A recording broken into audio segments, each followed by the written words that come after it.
Hello and welcome to the City of London, a city within a city.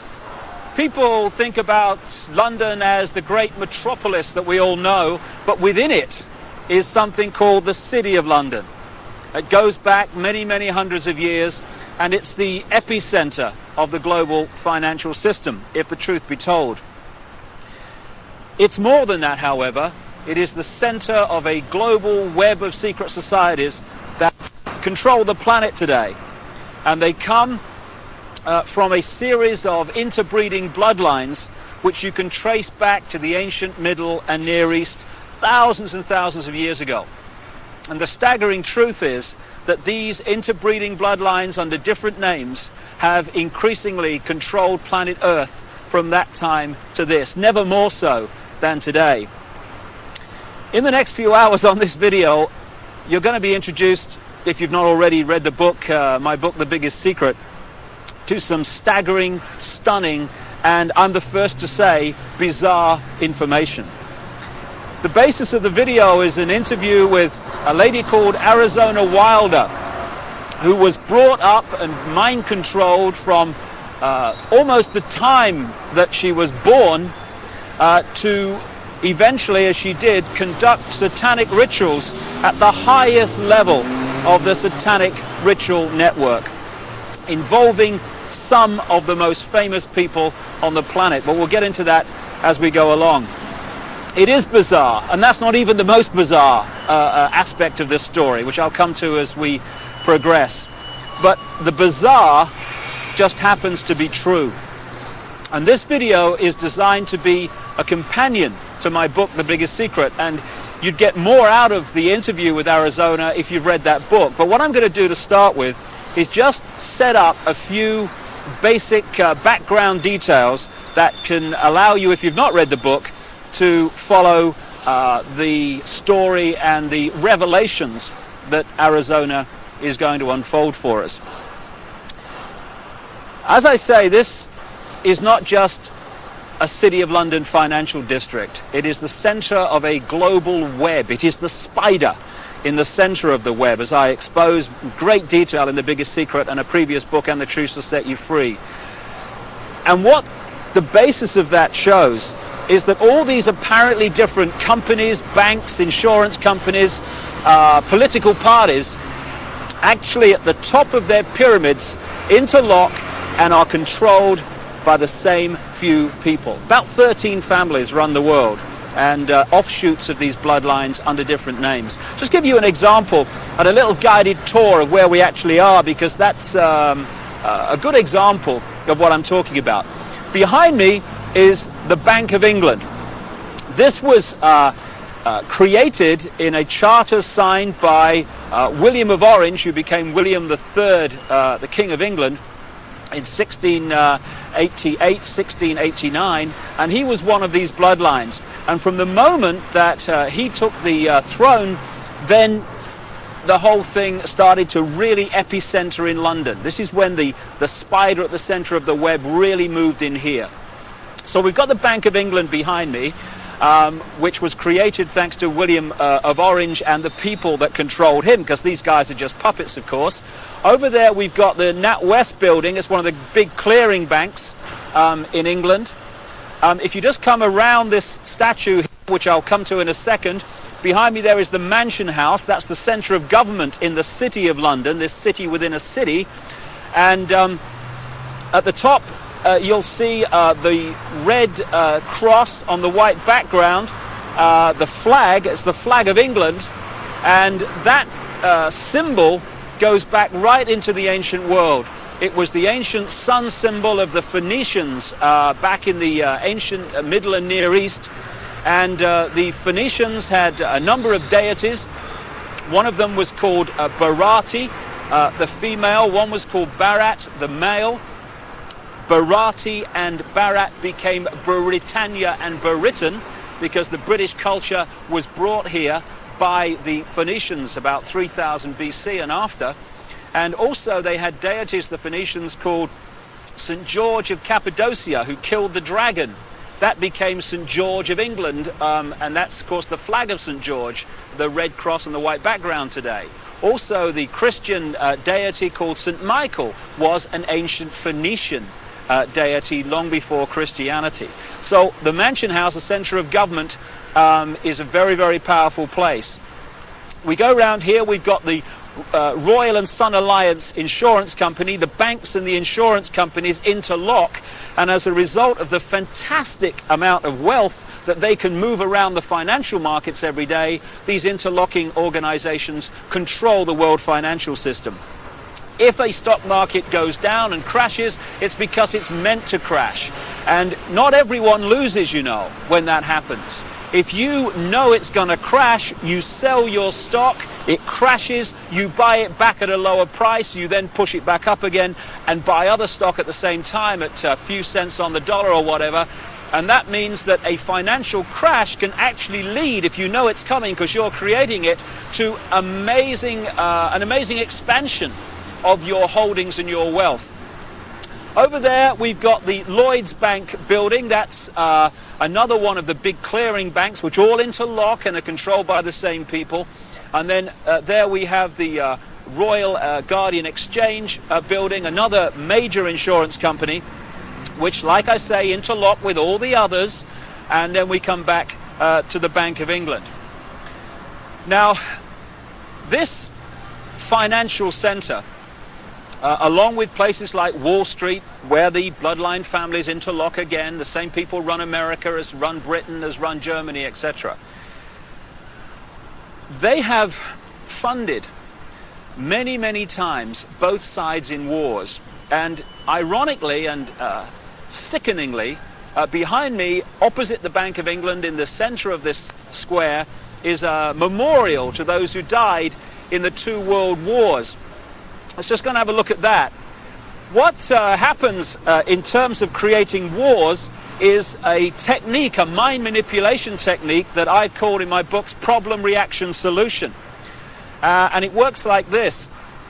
If you want to introduce something, say centralization of power through the United Nations, centralization of power militarily with NATO, the North Atlantic Treaty Organization, the biggest military organization in the world that's expanding all the time. If you want to centralize power into fewer and fewer hands, if you did that openly and said this is what we want to do, there'd be a reaction against that. People would say, hey, this is a fascist state you want to create. We're not having this.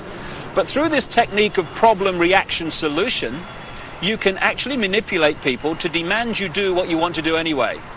So it works like this. First of all, you create the problem, but you get someone else to be blamed for it.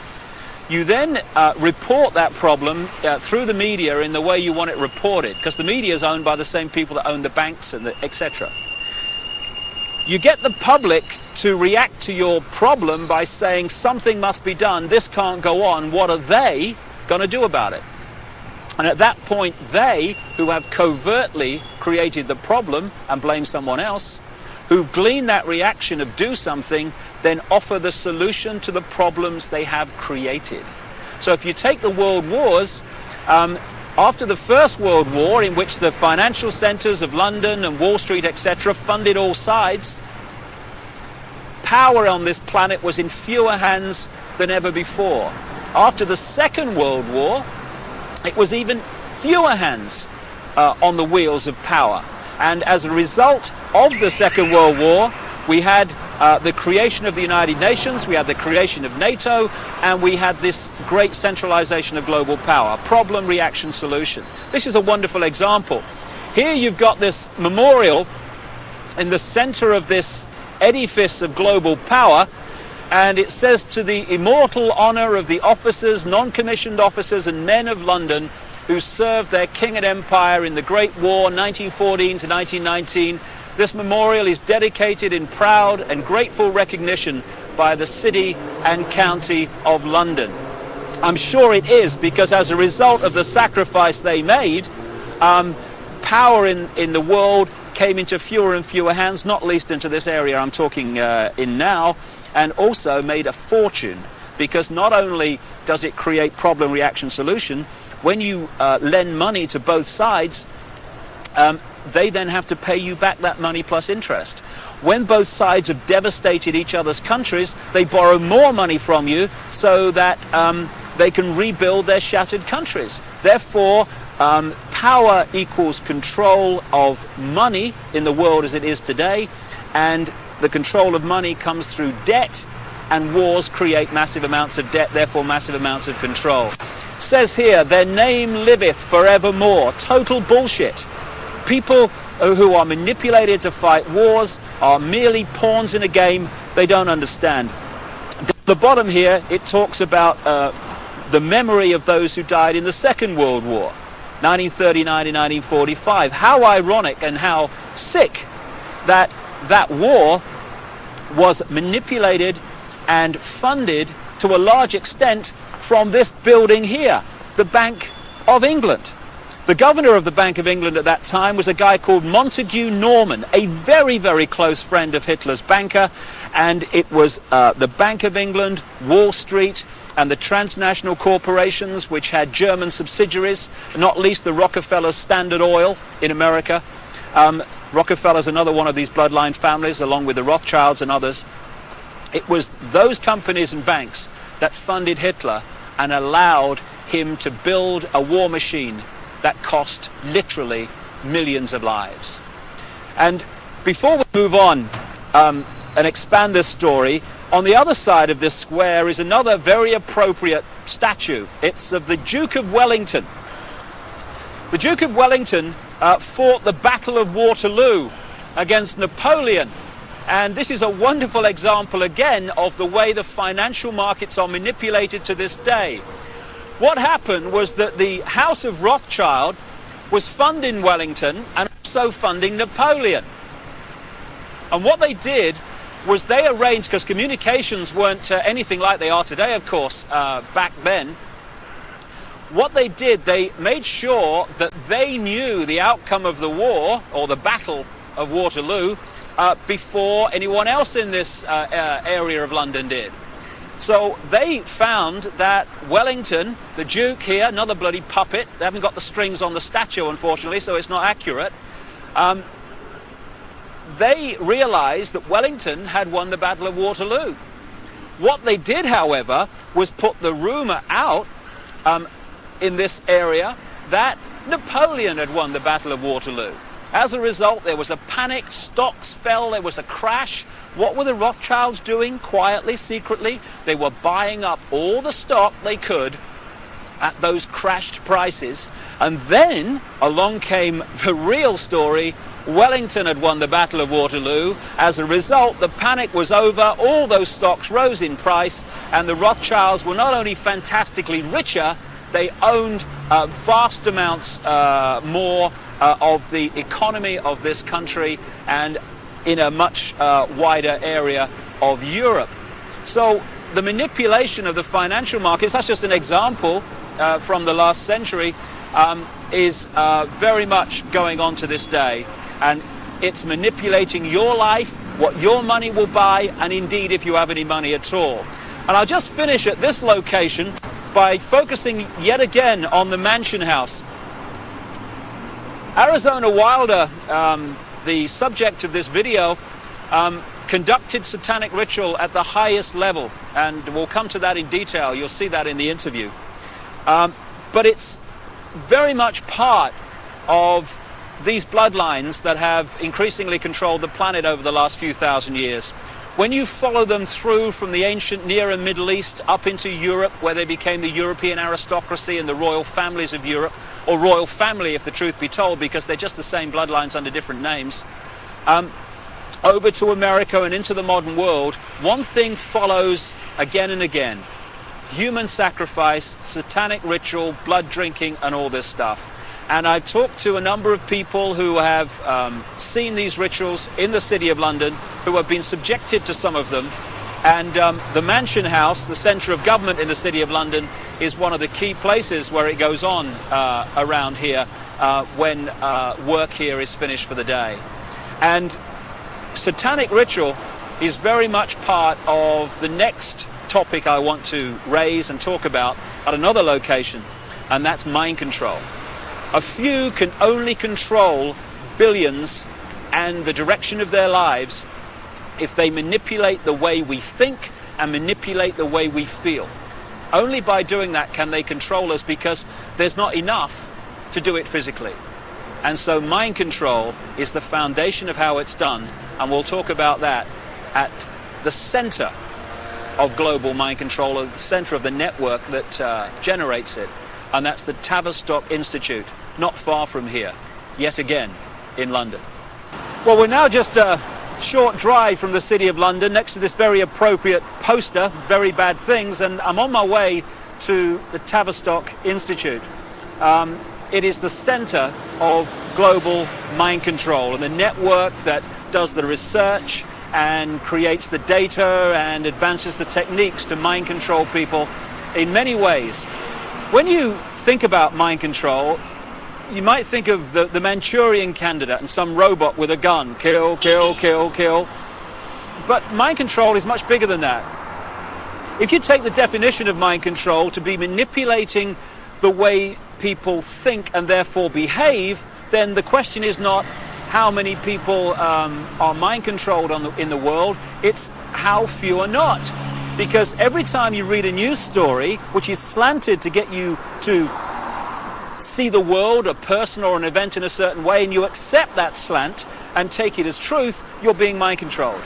Every time you see an advertisement and it persuades you to buy something you don't really need, you're being mind controlled. So all these different techniques are used all the time to get us to think and behave the way this few, this clique, this elite want us to. Problem, reaction, solution, getting us to react to events and demanding solutions, the solutions the elite want us to demand, that's also mind control. So mind control is a vast, vast subject. And you know, in the streets of the cities of the world, or the towns of the world, you get these people with the clipboards that are asking you questions called opinion polls.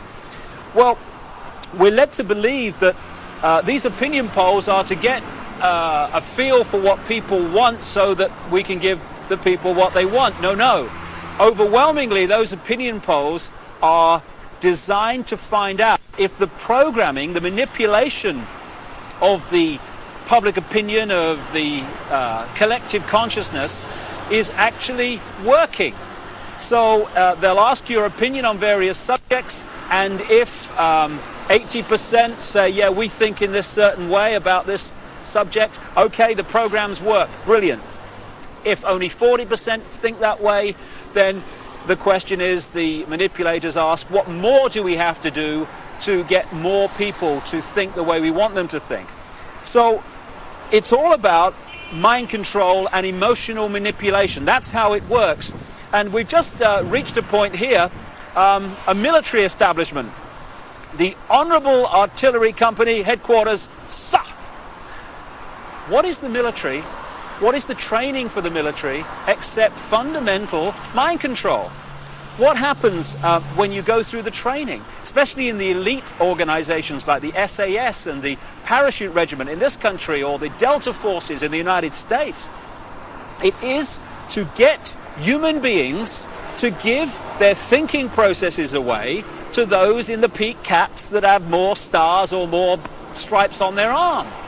And you want people in the military to so give their mind away that when someone in a peak cap says, shoot this group of people, then without saying, well, why, or what have they done to me, or whatever, it's all over. Yes, sir, yes, sir. The yes, sir mentality, mind control. And if those people had a drink with the opposition, the opponents, the enemy, they'd probably get on fine. But they don't get to that stage, because when the peak cap says shoot, they shoot. They are mind controlled. And this is what the military is about. So you have mass mind control, you have individual mind control, and I'm just going to now walk just around the corner from here and take you to the headquarters of global mind manipulation. Mind control has been known about for a very, very long time. And to understand many of the things that Arizona will be talking about in the interview, you just need to explain one of the fundamental techniques of mind control. It's called trauma-based mind control. There is a mechanism in the mind that shuts out the memory of trauma. You know when you have a car accident and you can't remember what happened before, the trauma of the actual accident and immediately afterwards? That's because the mind puts an amnesic barrier around trauma. Now that's very, very good, because obviously we don't want to keep reliving and re-remembering severe trauma like accidents and horrors of that kind.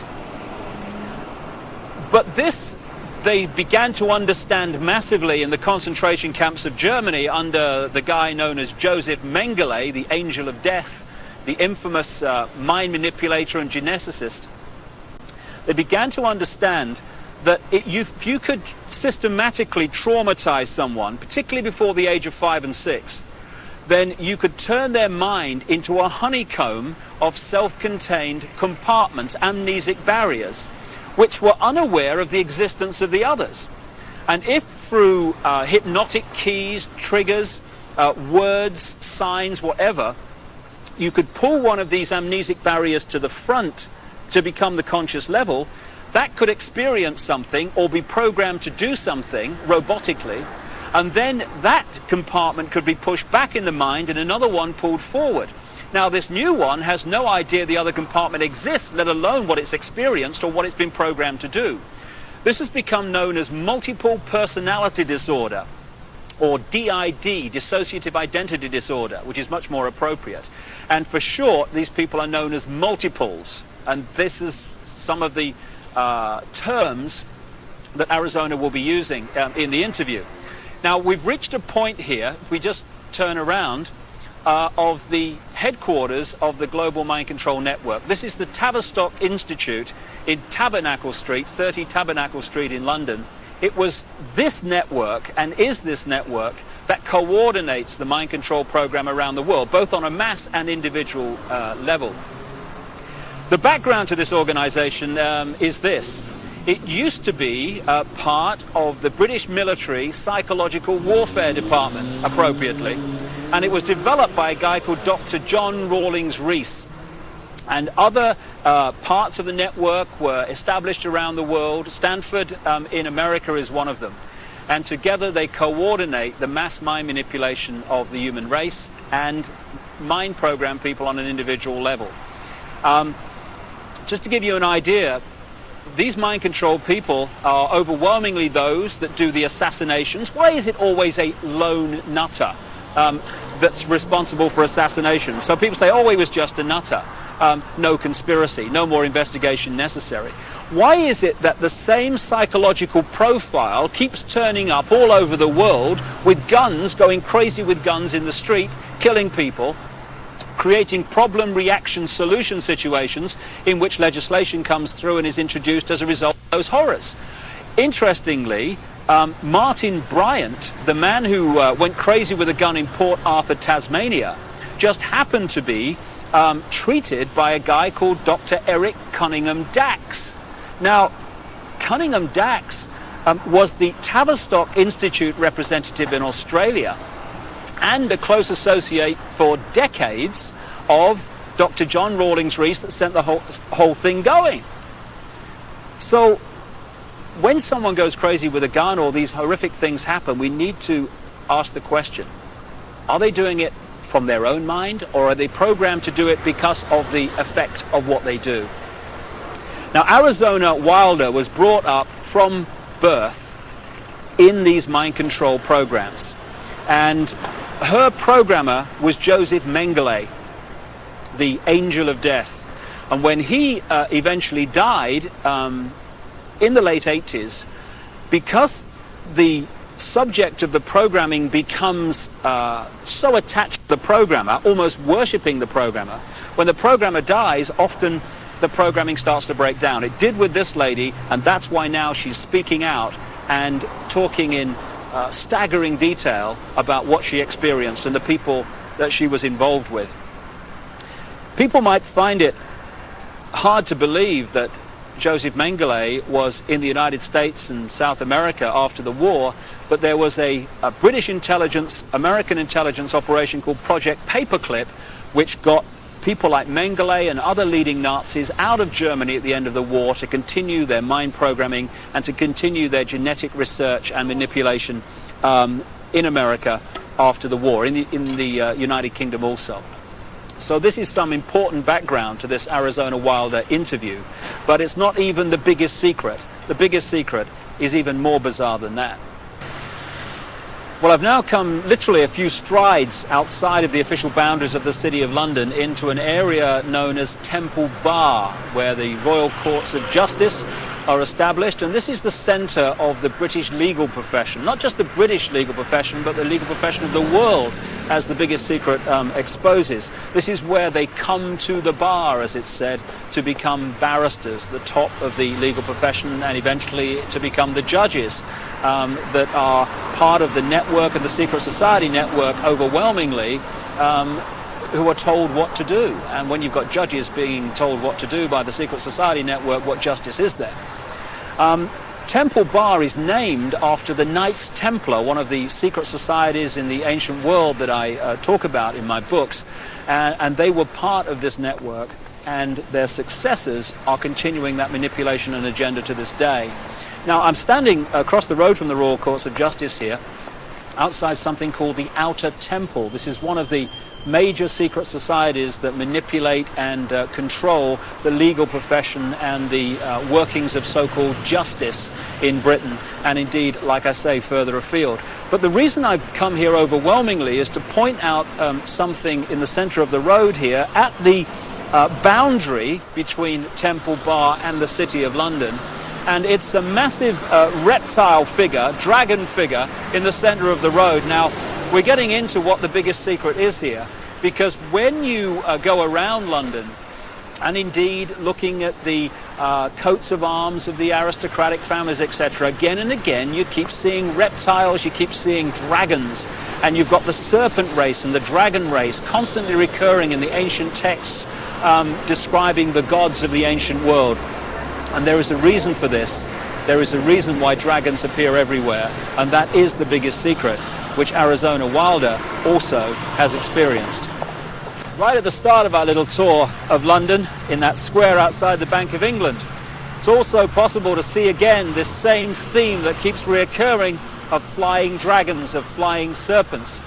We've seen one major serpent figure, serpent statue, at one entrance to the City of London near the Law Courts, and here I am now alongside the River Thames at another entrance to the City of London, this epicenter of global control. And what do we have to signpost the fact that you're entering the City of London? Yet another flying dragon, this one holding the shield with the red cross and the white background, this ancient symbol that I talked about with the flag on top of the Mansion House and the flag of England, the flag of St. George. So what's going on? Why, when you look at the ancient accounts of the ancient gods, do you again and again see this reoccurring theme of the serpent race, the serpent gods, the flying serpents? Why, in my research for the biggest secret, have I come across a stream of people from different walks of life all over the world who have told me the same thing, that they have seen, to their astonishment and amazement, they've seen key people in positions of power just demanifest from being a human physical form and become before their eyes a reptilian figure. When you look at the ancient gods of the Indus Valley, they talk about the Nagas, the gods who, wait for it, had the ability to manifest as human or manifest as reptiles. This is absolutely vital to understanding parts of the Arizona interview, because she has experienced exactly this. And the background to what's happening is quite simple. This three-dimensional world that we appear to live in is only one frequency, one dimension of existence. We have a frequency range which we can perceive. We call them the physical senses. But outside of that range are other frequencies, other dimensions of existence and life that are sharing the same space that we are. In the space that my body is occupying now, for instance, are all the radio and television frequencies broadcasting to London. I can't see them, they can't see each other, they're not aware of each other because they're on different frequencies. Only when the frequencies become very close do we have what we call interference on the television or interference on the radio. And it's the same with creation. We live in conscious terms in this three-dimensional world. So this is our reality, this is what we perceive. But there are other dimensions. And the one closest to this is the fourth dimension. And staggering as it may seem, and you really have to read The Biggest Secret to see the immense supporting evidence for this, a reptilian race from this fourth dimension is the source, or one of the key sources, of the manipulation of this world.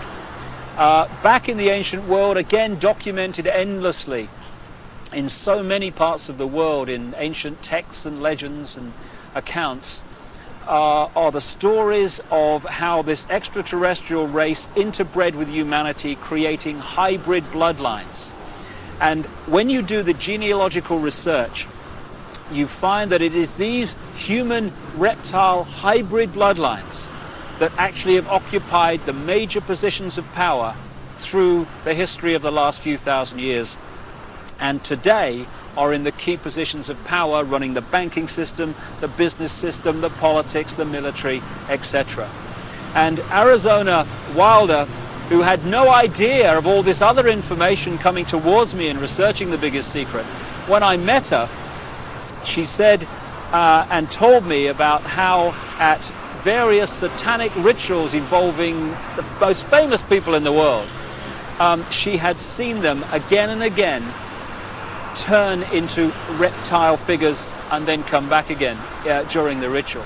I got a call from the head of an organization in America called Parents Against Ritual Abuse, who told me again from her experience how many of her clients who had been subjected to satanic ritual had reported the same story of how the participants had shape-shifted, as the term goes, from human to reptiles and back again during the ritual. And one of the key areas, one of the key families identified by Arizona Wilder in her accounts is one not too far from here, and it's very famous indeed. And that family and that bloodline live here, or at least partly live here. Buckingham Palace, one of the many palaces and homes of the British royal family, the House of Windsor. They're seen as bastions of the establishment, the British establishment, but in fact the Windsor bloodline is not British at all, it's German. It's really the House of Saxe-Coburg-Gotha. And on Prince Philip's side, the husband of the Queen of England, he's a Mountbatten, which is really Battenberg. Again, another German line. In 1917, they changed the name from Battenberg to Mountbatten, from the House of Saxe-Coburg to Windsor, because at that time, you may recall, the German nation and the British nation were knocking hell out of each other in the trenches of northern France. And it was good PR from the British royal family's point of view to just change their name to sound more English. And this is just the farce and the facade behind so much, or behind which so much goes on. However, most people, if not almost everyone on the planet, would find the fact that the House of Windsor are one of these reptilian-human hybrid lines that shape-shift between human and reptilian form to be utterly, devastatingly ludicrous and unbelievable. I understand that. But the truth, the real truth, often is. And Arizona Wilder, in the interview that's coming up now, is going to talk about her experiences of seeing this happen. Well, I think that's all you need to know and appreciate to understand the kind of information that Arizona Wilder is going to reveal to us now, except one thing. Across the millennium years is crunch time in this whole agenda, crunch time for the human race. This is the time when this network of interbreeding bloodlines wants to bring in its global fascist structure of a world government to which nation states would be administrative units, of a world central bank and a world currency, a currency that wouldn't be cash, it would be merely electronic, for which there are fundamental implications for human freedom. And also the World Army, which is designed to be NATO, expanding and expanding as it is now, of course, to become the fully fledged World Army, World Police Force. And underpinning that little lot is designed to be a microchip population, in which we are microchipped with our financial details, our medical details, etc., etc. And that would allow not only electronic tagging, people knowing where we are all the time, it would allow the external manipulation through this electronic means of our mental and emotional processes. This will happen unless the human race wakes up and wakes up fast. And to do that, we need to understand what's really going on. And to let people know that, we've got to stop beating about the bush, stop pulling punches, stop pussyfooting around, keeping information from people, oh my goodness, how will they react, and just say, this is going on, take it or leave it, make of it what you will, but this is what's going on.